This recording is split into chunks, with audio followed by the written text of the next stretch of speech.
Greetings and good evening. My name is Dean Mueller. I'm the director of the Anatomical Donations Program, and I'd like to welcome you to this historical and very humbling event. We're here to memorialize the families, or the donors of the families and friends who gather here today. Many people make this event possible, including the students, teaching faculty, administrators, and various other U of M employees. I want to bring special attention to two individuals, Martha Luzak and Kenneth Thompson, who work with our program on a full-time basis. I'm forever grateful for their dedication, their sincerity, the concern that they give to every donor that comes into our program. I'd like to remind everybody to completely turn off your cell phones and your mobile devices at this time. We do this out of respect for our donors, and we also do this out of respect and honor of their family and their friends that gather here today. I would now like to begin our service by introducing the Reverend Anne Marie Kidder.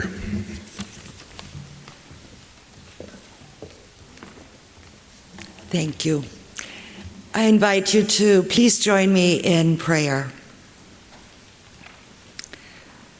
Gracious Creator of all that is, this our beloved earth spins at your touch, as do the planets surrounding us. As the season of autumn begins, we're dazzled by the changing colors of tree and grass and garden and field. Your creation follows the cycle of life and its give and take. Apples need picking. Grain wants to be gleaned, and veggies beckon to be canned. How rich is your harvest, and all the gifts you offer. How small our own offerings in return. Today we offer our gratitude. Gratitude for those who have spoken a courageous yes in the face of doubt. For those who have pushed against the limits of the traditional. For those who have reached beyond concern for self and resolved to give what bears long-term fruit. As today we grieve the finality of their death, we ask that the empty space left may gradually fill up with the knowledge of that loving presence whose giving never ends, whose goodness never stops. We thank you for the lives of those we mourn today. We honor the women and men who decided in life to donate their body after death. Givers all to the very end, they have allowed aspiring physicians to feel and to touch and to witness the intricate design of the human body so as to help sustain the life of others. We also give thanks to those who allowed the body of their loved one to be given up in service of learning and understanding. Gratitude to fathers and mothers, wives and husbands, uncles and aunts, brothers and sisters, sons and daughters, nieces and nephews, and grandchildren and friends and partners. Affirm them all in their step against the whispers of convention and grow in them the conviction of having contributed to a lasting legacy. Gracious Sustainer, Giver of all life, grant us a wider view, eyes that are set on the eternal and the things that will never die. Help us to recognize greatness when we see it and use the act of giving of those we honor today to be a model to us to become ever more giving and forgiving and grateful. All this we pray as those who bear your image and in gratitude for your love in this life and the life to come. Amen.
They never die, that's how you and I will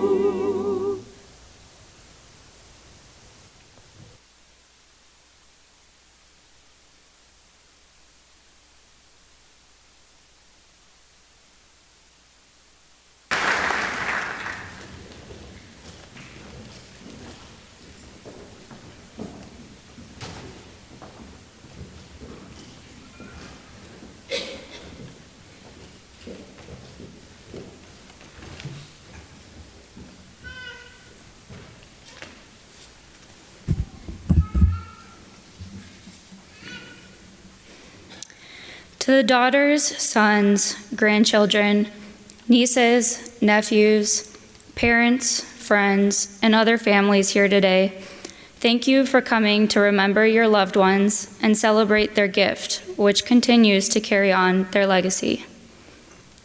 My name is Lilia, and I am a second-year medical student. Last year, I sat in this auditorium having never studied anatomy or having worked with a donor before. The ceremony reminded me of our privilege as medical students and as doctors in being part of our patients' most challenging moments.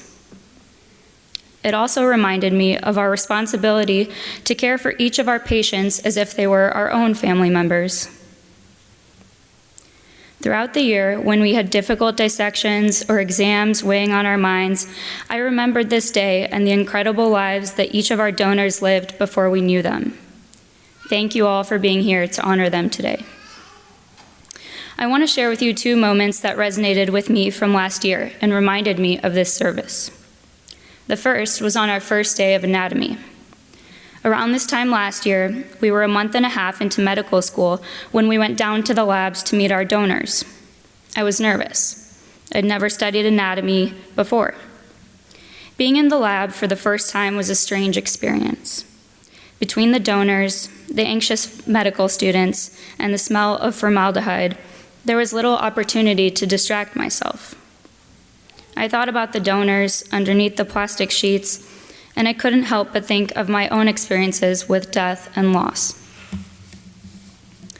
When my team and I uncovered our donor for the first time, it was his hands that caught my attention. They were resting at his side, relaxed, as if he were asleep. They reminded me of my grandfather's hands, which I held in his last moments. I thought about this man's family. He had grandchildren somewhere too. I reached for his right hand, but when my blue glove touched his skin, I was surprised. His hands were cold, not warm, and they were stiff, like a statue, frozen in time. They were not my grandfather's hands. I stood there for a while, holding his hand just to make sure it wouldn't squeeze back. Unlike with my grandfather, I did not feel sadness. Instead, I felt respect and compassion. Looking back, this was the start of my professional identity as a medical provider. It was the moment I realized that my donor was there to help me learn and prepare me for my future patients who will depend on me for care. And it was the first time I thought back to this memorial service, when I shared a moment of remembrance with this man's family. The second moment I want to tell you about was towards the end of the year, when we had our musculoskeletal anatomy practical exam. For our exams, we had stations to rotate between. Each station had a question and a tagged item on a donor. The experience is fairly stressful, since there's only a minute at each station. The test was going well until I reached station 12. I read the question, looked at the tag, and I couldn't remember the answer. The clock counted down, 29 seconds left, 28 seconds left. Which nerve was it? I didn't know. I was so deep in thought that I didn't realize my face was only inches away from my donor's body. I pulled back, but something caught my eye that I hadn't noticed before. Peeking out from the sheet was a hand. Normally I would have ignored it, but this hand was different. Its fingernails, her fingernails, were painted purple. The timer was still ticking, but for me, time stopped. I looked from my nails to hers, and I wondered what that nail polish meant to her. Was purple her favorite color?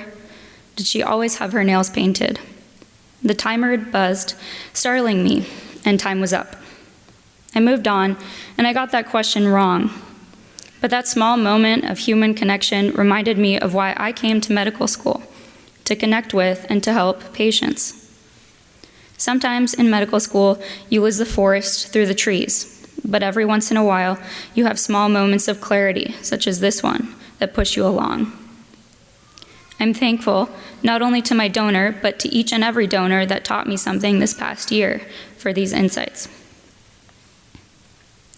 With the development of new technologies, medical education is changing. Many medical schools do not offer donor dissections anymore in favor of virtual reality sessions or simulated 3D applications. I think, though, that working with donors provides many unique opportunities to medical students. First, it allows students to confront their emotions about death and dying, and to practice separating their emotions from their work, like I did on the first day. This is critical for us as future physicians and surgeons, because in our careers, we will need to separate ourselves from our patients enough to do our jobs, managing a delicate balance of listening empathically and providing medical care. Second, working with donors is a unique opportunity to see the body's variation in nerve placement or organ size from person to person that just can't be encapsulated by a diagram. Half of what makes anatomy challenging is this variation from person to person. In the lab, we see our donors as our first patients, and learning from our donors is our first experience in navigating these individual differences. And third, working with donors develops our professionalism. In the anatomy lab, we practice treating our donors with respect, like we will treat all of our patients with. Reflecting on my donor's life and his family helped me connect to my patients' lives as well. Thank you again to everyone who is here today to honor our donors' invaluable contributions to our learning and to our future patients. May they rest in peace.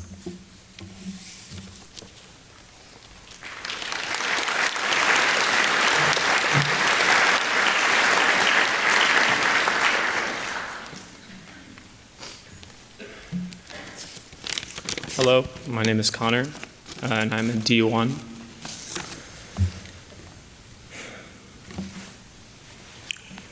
The Anatomical Donations Program is a gift like none other.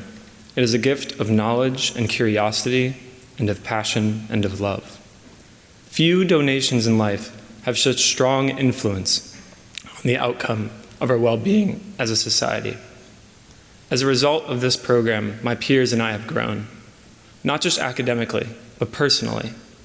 We've been shown the beauty and marvel that is the human body, instilling in us respect, love, and care for all of those around us. On the first day of dental school, I wrote, "Nervous and anxious, I sit here. I have never done anything like this. I have just begun my first day of dental school. I forgot my eye clicker. I'm off to a great start." As a result of this program, I truly feel transformed. I feel as though I'm in the right place at the University of Michigan, that my passion for dentistry has become unshakable, and that I am honored to be heading towards the field of dental medicine. The Anatomical Donations Program is so impactful because it is a donation that stands the test of time.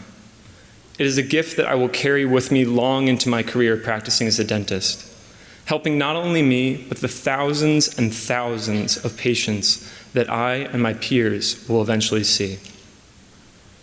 The selfless gift to this program, made by those honored here today, will be felt far and wide just beyond the community here at the University of Michigan. Today, I am not nervous, and I am not anxious. I stand here ready to take on what comes next, to be a mentor to those who come after me, and to care for those who will come to me for help. Thank you to the donors for helping me achieve that, and I promise to cultivate this gift throughout my career. Thank you.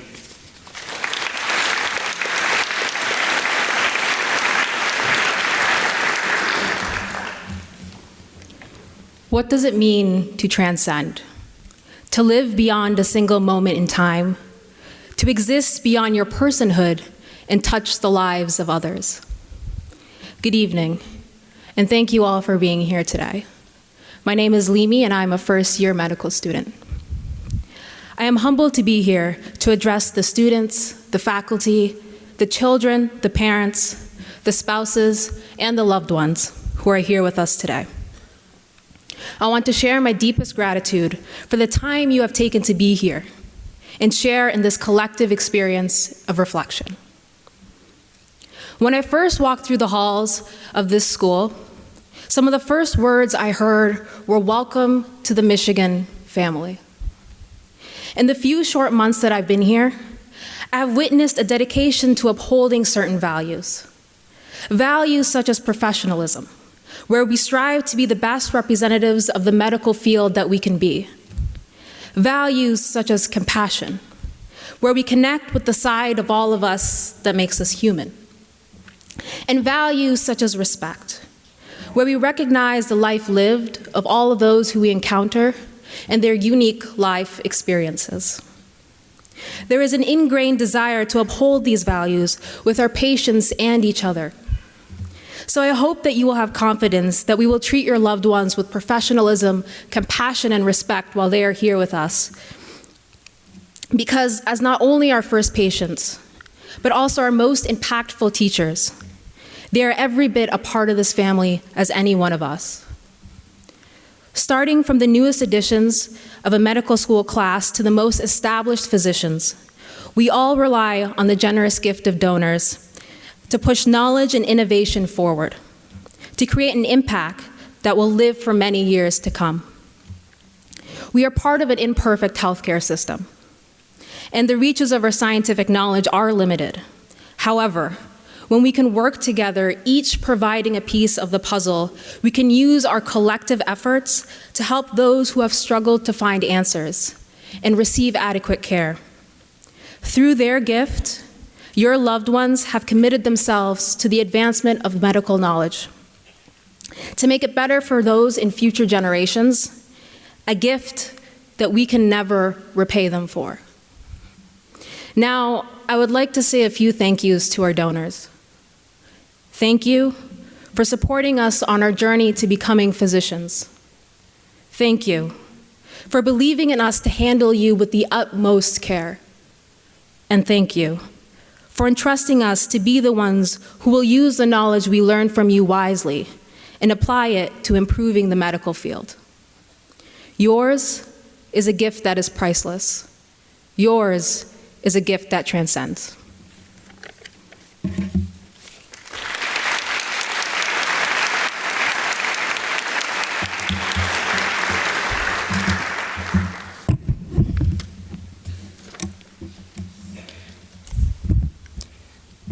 Hi everyone, my name is Jay Wong, and I'm a current first-year medical student.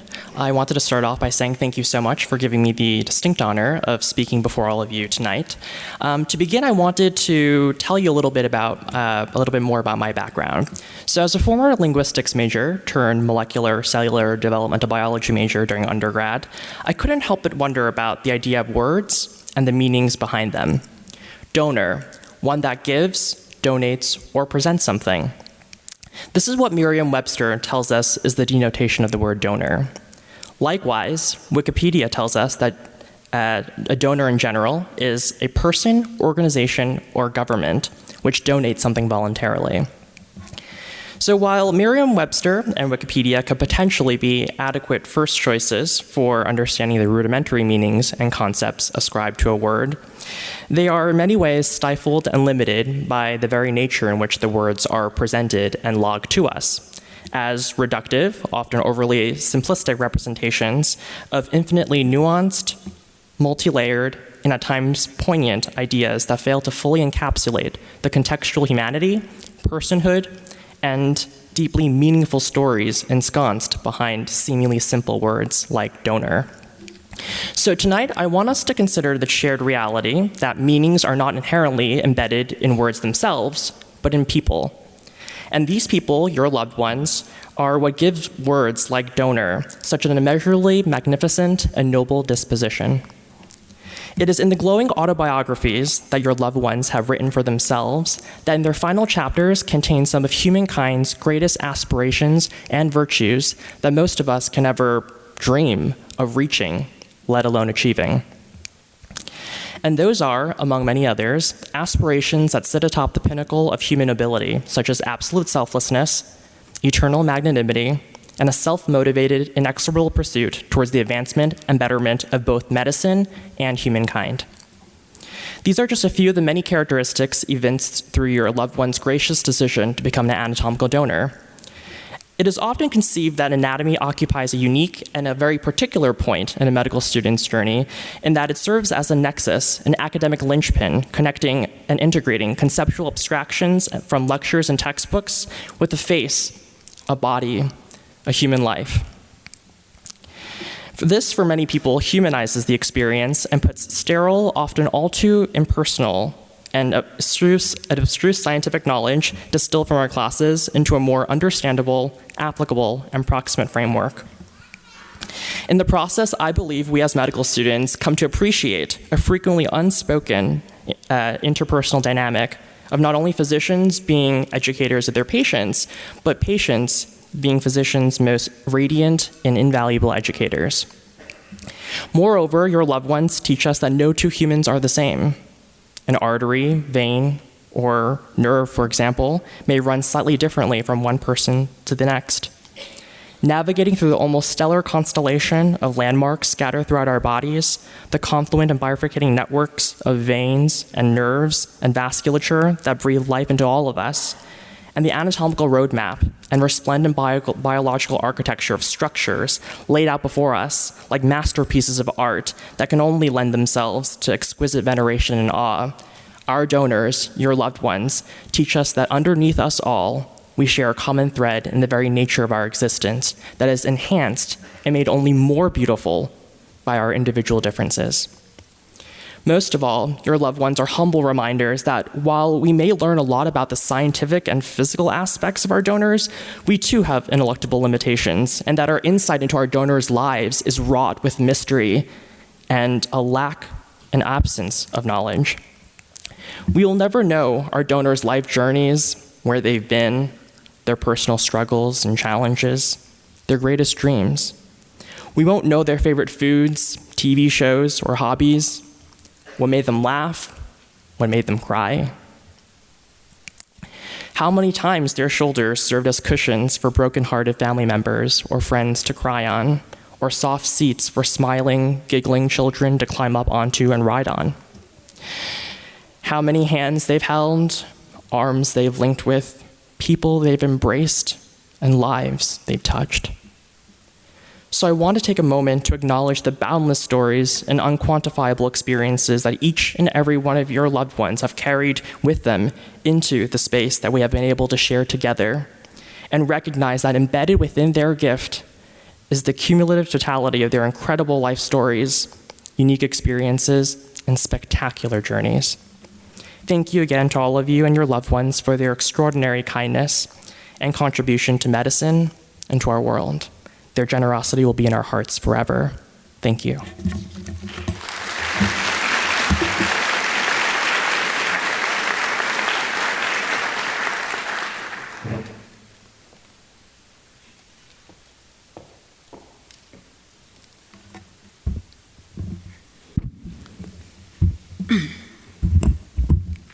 Good evening, everyone. My name is Vi, and I am a second-year medical student. I was here a year ago, so coming again is truly full circle. I'm going to share with you a poem that I wrote as an M1 and reflection I have for moving towards the second year in the clinical world. This poem is called A Gift to Pay Forward.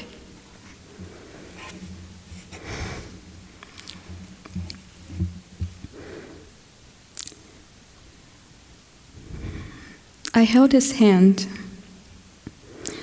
for a moment and wondered what these hands have built over a lifetime of dreams and aspirations. My own mortality crossed my mind. I looked at my own hand, fragile, though mobile. What will I build with these hands, with the life I have left? I'd held his heart, wondering what secrets these 4 chambers hold?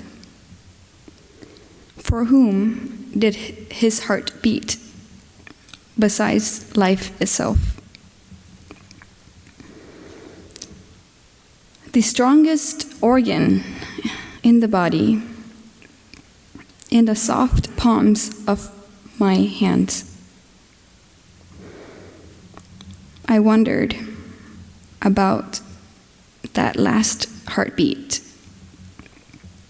before the EKG flattens in deafening silence. Did he get the chance to say goodbye?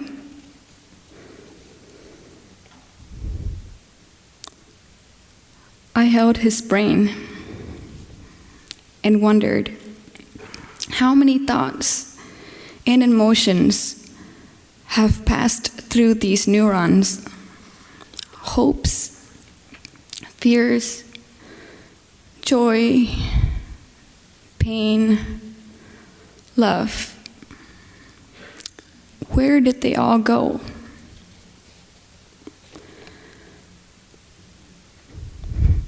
£3 do not capture the full weight.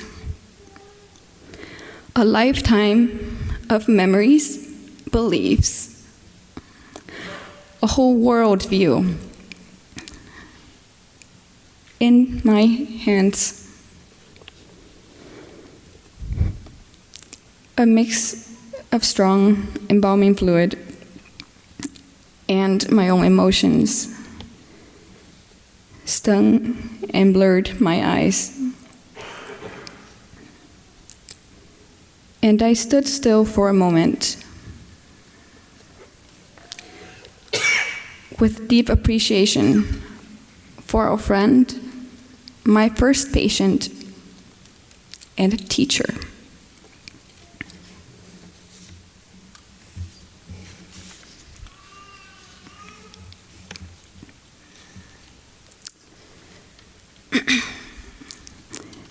As an M2 reflecting back on the past year, the anatomy course has been truly a humbling experience. The science learning objectives were very clear. The list of structures, know the clinical significance, but there was also a hidden curriculum in which the learning objectives were not spelled out to us. Today, in honor of our donors and families, I would like to speak on the hidden lessons of humility and service. My donors, one last request. Of all the things he could have asked for, a nice, proper burial, everlasting cremation, or a grandeur memorial. He had chosen this, to donate himself to my education as his last act of kindness. I wondered what was going on through his mind when he committed to this last act of kindness. Was he afraid?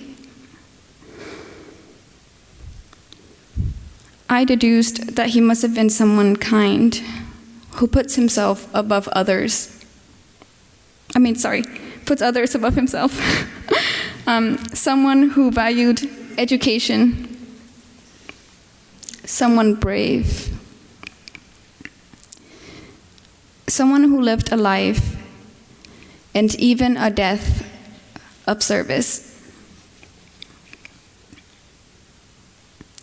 To students, I invite you to really soak in the sacredness of this opportunity to get to know a person's anatomy more than any patient you will ever encounter in your life as a physician. My donor's gift helped enrich my understanding of the human body, enabling me to pay it forward to my future patients for whom I will care. Approaching second year, when I get to be on the wards with patients, I really hope to make him proud. As our donors exhibited such selfless generosity towards humanity, I invite each one of you to think about the larger hidden curriculum that this experience entails. What does your first patient's gift means to you? How can you best honor them as a medical student and future physician? How generous will you be with your time, knowledge, and resources to serve others? As my friend Benjamin Scher once said, the magnitude of the gift that our donors had given is not only to the hundreds of students in this room, it is to each and every patient that we will see in our careers as physicians. A quick Google search puts that number to about 40,000 patients per doctor. So that'll be more than 6 million patients together. And I imagine that each one of us will find our own way to change the field of medicine and the world at large. Finally, to all the families, I offer my deepest appreciation and also sorrows for your loss. I really thank you for being here today and for trusting us to respect and care for your loved ones. Thank you very much.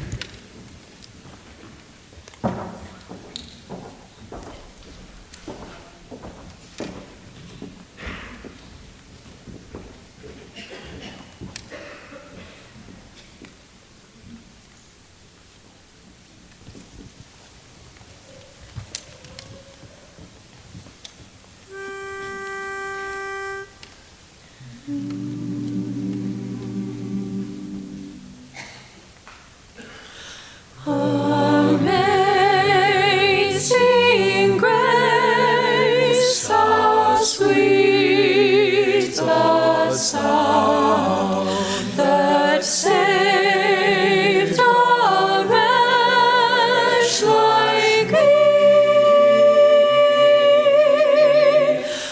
I once was lost, but now am found. Was blind, but now I see. 'Twas grace that taught my heart to fear, and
than when we first begun.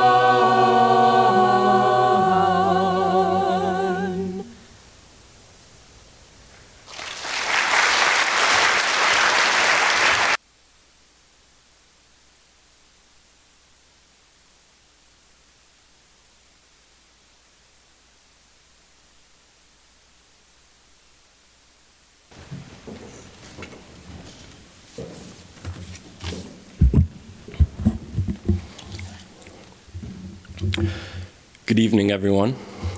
My name is Nicholas Sapienza.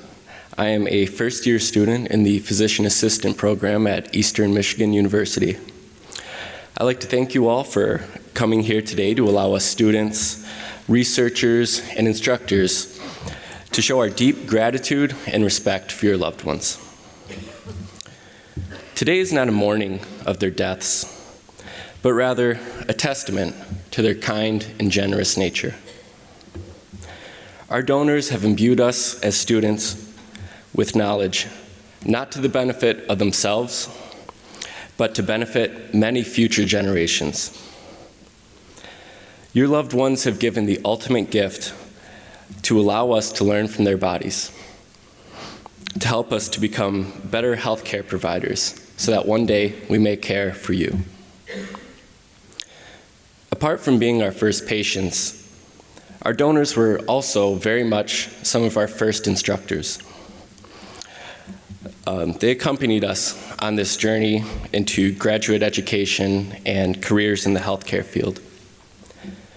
Your loved ones afforded us the opportunity to learn more from them and in an immersive experience that no textbook could ever provide. For many of us, this was the first time that we had ever had an interactive anatomy lab. Although there were a mixed variety of emotions, from nervousness to excitement, even fear of the unknown journey that had laid ahead of us, one thing that was common in each and every one of us during our journey and our time with our donors was respect. It was not lost on us, this extraordinary gift that we had been given. These were not just anatomy models. These were grandparents, fathers, mothers, husbands and wives, sisters and brothers, aunts and uncles, and somebody's best friend. Our donors had lives, careers, and they left behind people who loved them. As we learned, as we studied, as we held their hearts in our hands, the fact that these were once living and breathing people was not forgotten. These hearts we held once beat.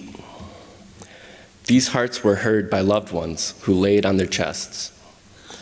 These hearts pumped the blood that kept their arms warm.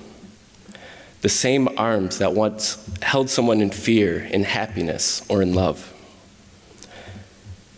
In short, we all have great reverence for this irreplaceable gift that we were given thanks to the selfless and generous act of your beloved people.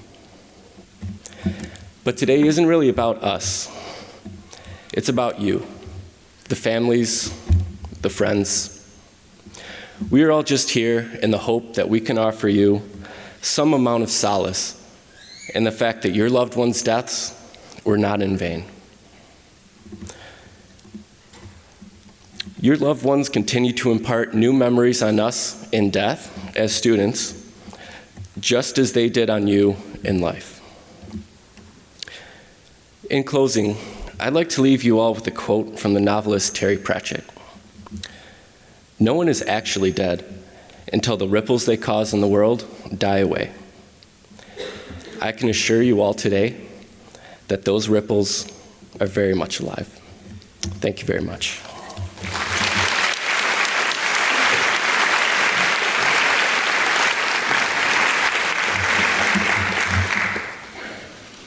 Hi, my name is David Wong, and I'm a first-year medical student. Thank you so much for being here and for the gift of our donors. Tonight I'm going to share a poem called The Zygarnik Effect. The Zygarnik Effect suggests that people remember uncompleted events better than completed ones. Day 1 in the lab, I walk up to the ages, assigned sexes, associated illnesses, and when I shuffle back to our donor to match up their number, my team tells me that the list is still from last year, and so I stand there, staring at our donor, who we just uncovered, and it feels all too unfinished. Like this wasn't how it was supposed to be, our first time meeting them. It wasn't how I imagined it. We pulled their veil back too suddenly, and we didn't say anything before it started. And we didn't pray our own silent prayers, and we didn't fully prepare ourselves. Our donor's info isn't even up yet, and I'm looking at their closed eyes and exposed chest, and it's like I just read the last words of a novel with an abrupt ending. I'm flipping through all the pages left intentionally blank, and I'm left wanting something else, something more. But I guess death is never how it was supposed to be. It's never how we imagine it.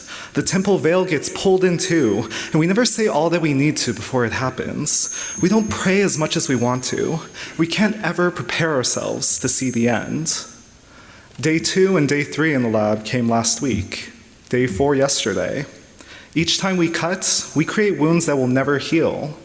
And yet every time I come back, I still expect scars. I'm waiting for some kind of conclusion, for an instrumental end to the song, but every dissected structure only leads to more stanzas. For every new nerve, a new note, and all the chords are dissonant, with no resolution. But I guess that's life, and life is never how it's supposed to be. It's never how we imagine it.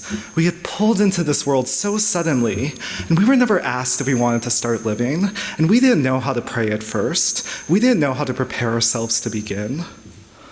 All of us gave up a life to be here. We wrote a complete trilogy that didn't make it past the second book. When I left Seattle for here, I asked my best friend Nathan, "How can I leave? You and I are not finished. We're not done. We never went to the zoo. I didn't get to go on the water taxi or beat you at pool 6 times in a row, or sit alone at your apartment while you're at work and eat my free salad from Sweet Greens. And I know there will be time in the future, but there will never be a time like now." In the past 9 weeks, Nathan and I have called each other 265 times. And it's true, we are not finished. I don't know when we will be. Next week is day 5, and I don't know when I will feel settled and complete. Maybe after tonight, or maybe when anatomy is over, or when the donor has been returned to their family, or when first year is done, when I stop calling Nathan 4 times a day, when we graduate, become attendings, retire, die. Or maybe not. Because our lives, our bodies, our donors, even in death, are books with multiple endings, songs that keep adding new verses, movies with credits that continue forever. Our lives will always feel incomplete and unfinished and imperfect because we will never be finished.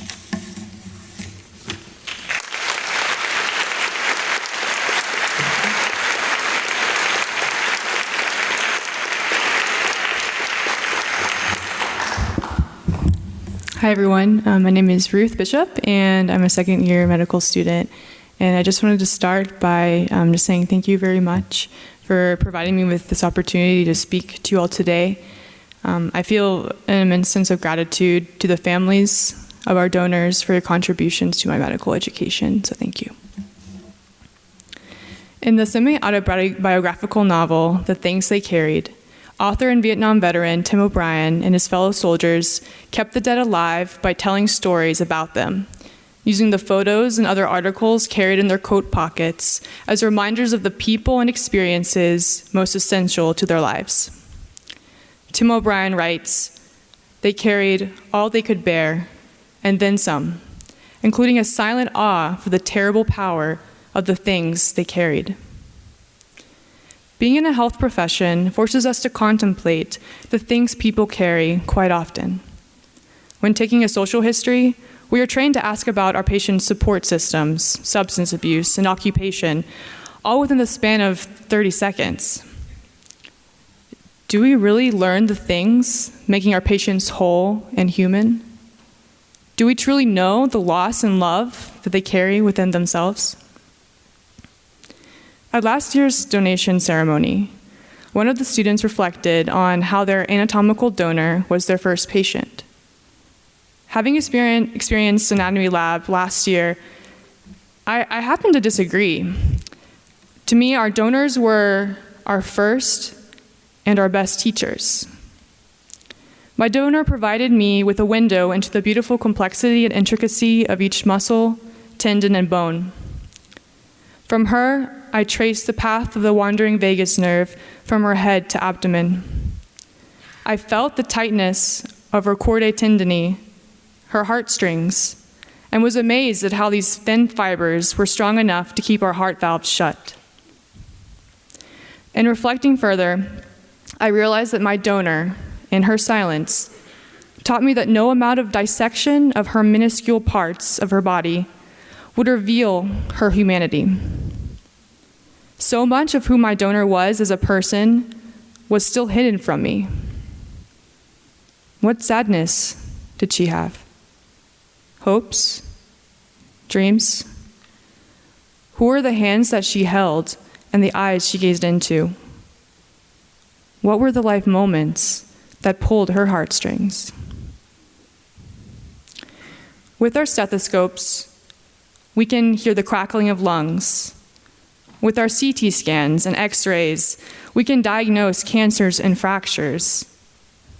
But only with our hearts can we see what is invisible to the eye. Only with our hearts can we truly be good physicians and learn what our patients carry within their hearts. My anatomical donor may not have been my first patient, but the incomplete story of her life, gathered from intimately knowing her body, has been instrumental to the future care I provide patients.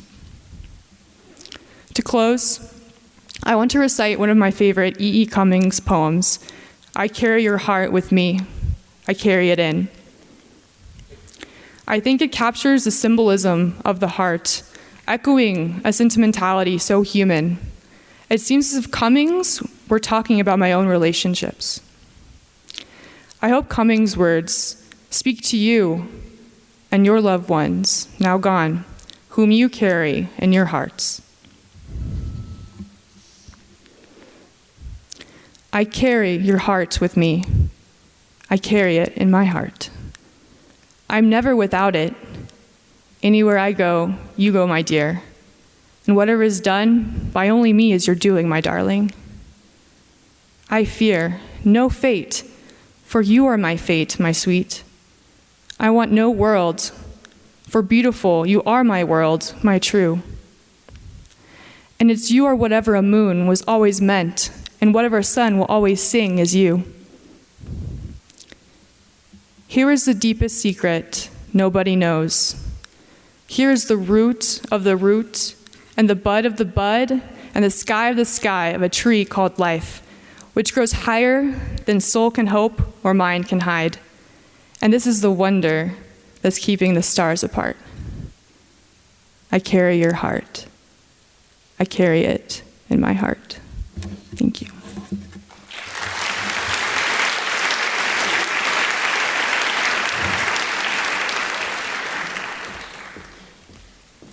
Hi, my name's CJ Shellick, and I'm a first-year medical student. What is love? Love, especially love for someone who has been in our lives for decades, is imprinted on our brains. Neuroplasticity is the biological proof of that. Throughout our lives, our neurons organize based on what we focus on.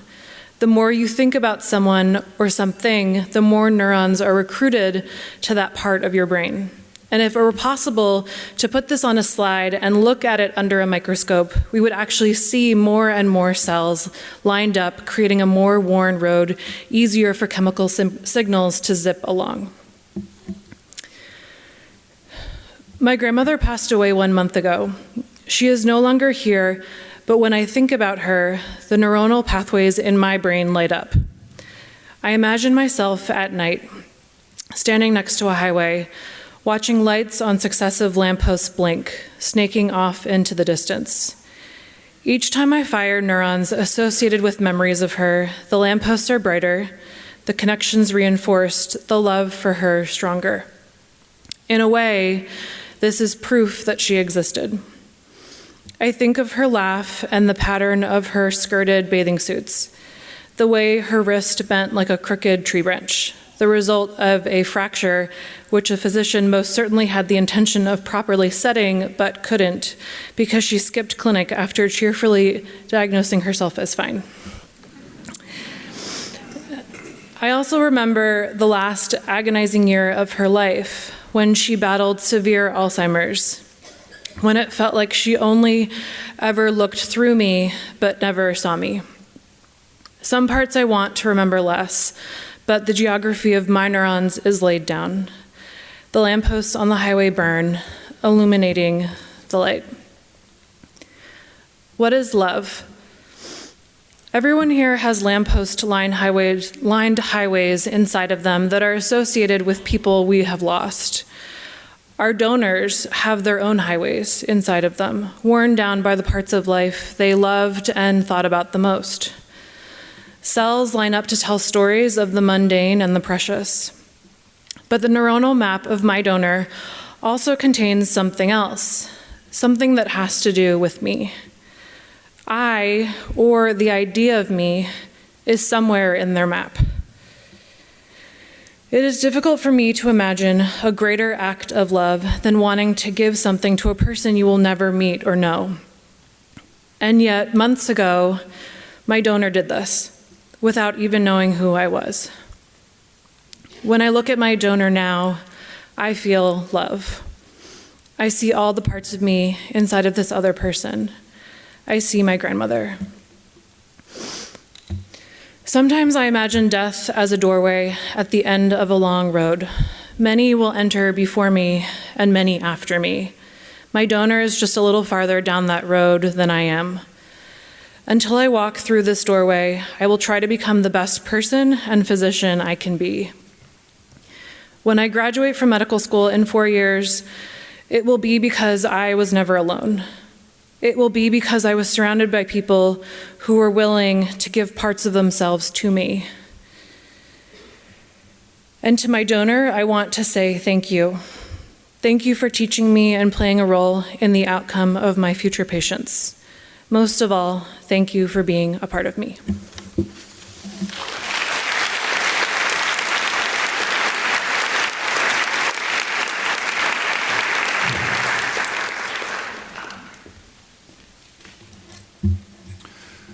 Good evening, families, faculty, staff, and students.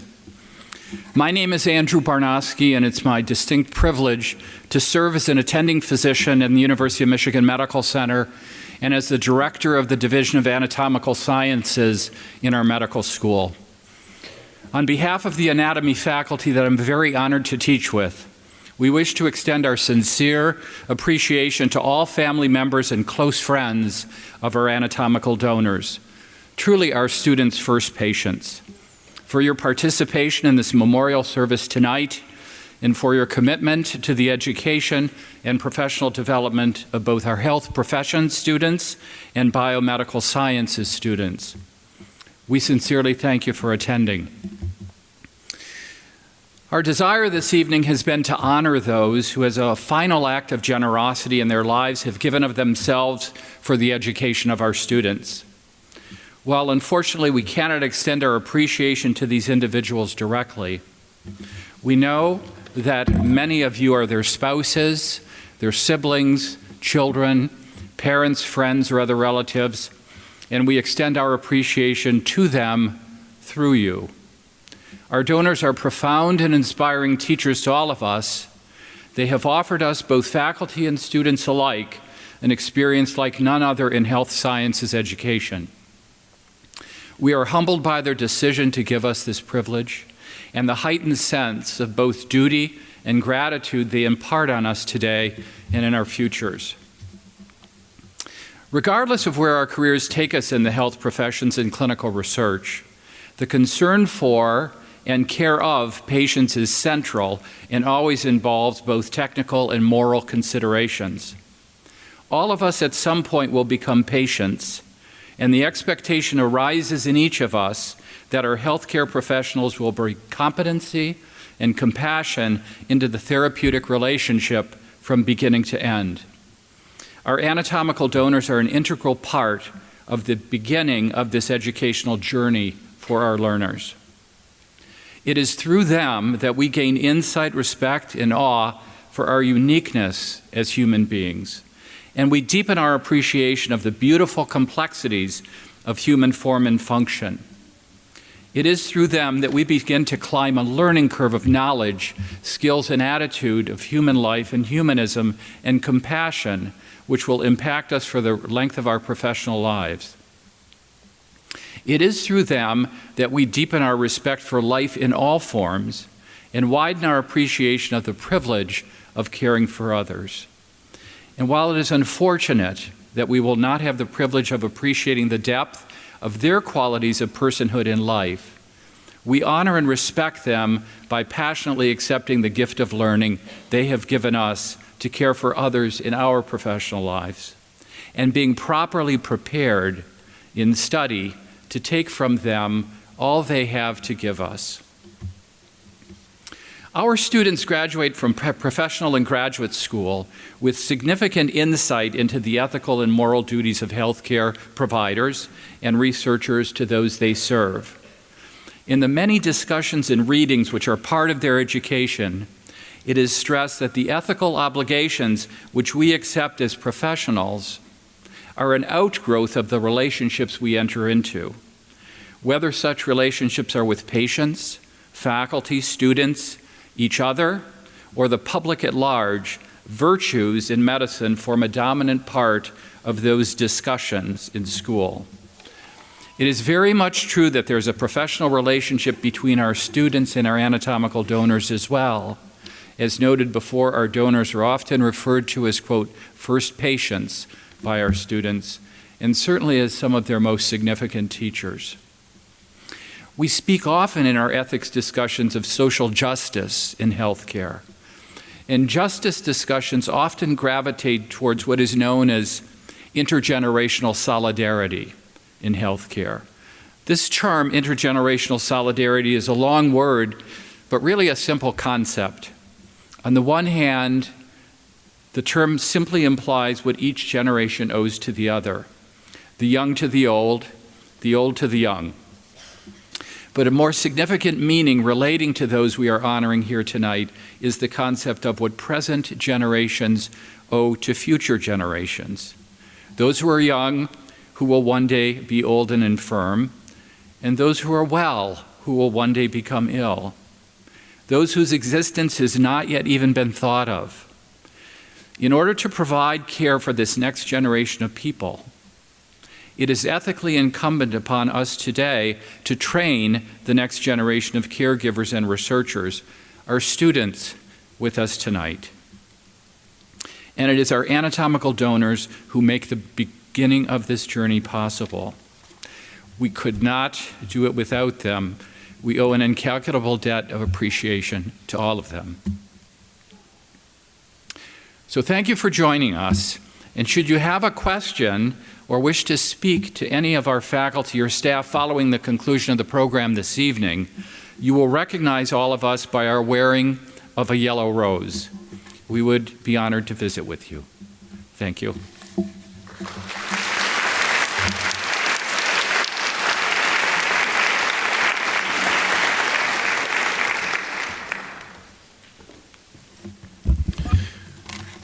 In closing, I would like to invite each of you into the lobby for light refreshments and for conversation. I would also like to mention that if anybody is interested in a memorial plaque to be placed at the cemetery, that there will be a representative in the lobby on the left-hand side as you exit. This does conclude our services this evening. We thank you for attending. Please drive home safely. Thank you.